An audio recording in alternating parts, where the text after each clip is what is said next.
शहदादपुर में IBA तरफा मास्तरी टेस्ट में 33 खां 39 मार्क्स खणंदड़ उम्मीदवारनि सिंध हुकूमत की बीटी पॉलिसी ऐं पंहिंजा नवाज़ी ख़िलाफ़ शहदादपुर प्रेस क्लब अॻियां एहतजाजी मुज़ाहिरो कयो। एहतजाज में हिक सिंध हिक पॉलिसी, बीटी पॉलिसी नामंजूर, पंहिंजा नवाज़ी नामंजूर जा नारा हया विया। उन मौके ते IBA तहरीक ज़िले सांगड़ जे सदर फयाज़ हारून ख़ासकेली, शफ़ीक मेमन, नईम मलाणो, सुहेल कपरी, मुमताज़ चांडियो ऐं ॿियनि उम्मीदवारनि चयो त गुज़िरियल सिंध हुकूमत उस्तादनि जी भर्तियुनि में हार्ड एरिया जो जवाज़ बणाए पंहिंजा नवाज़ी कंदे 33 खां बि घटि मार्कूं खणंदड़ उम्मीदवारनि खे उस्ताद तौरु भर्ती कयो। जॾहिं त कानून ऐं आइन बराबरी जा हक़ ॾिए थो ऐं असीं बि कानून मुताबिक़ बराबरी जा हक़ घुरूं था ऐं असीं 33 खां 39 मार्कूं खणंदड़ मुसलसल 2 सालनि खां एहतजाज करे रहिया आहियूं, जंहिंजो को बि दाद नाहे कयो वियो।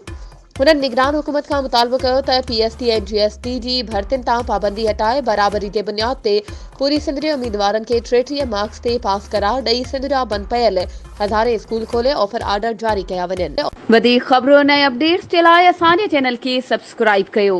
ऐं हा, बेल आइकन खे प्रेस करणु न विसारिजो त जीअं असांजी हर नई अचण वारी वीडियो तव्हां ताईं पहुची सघे।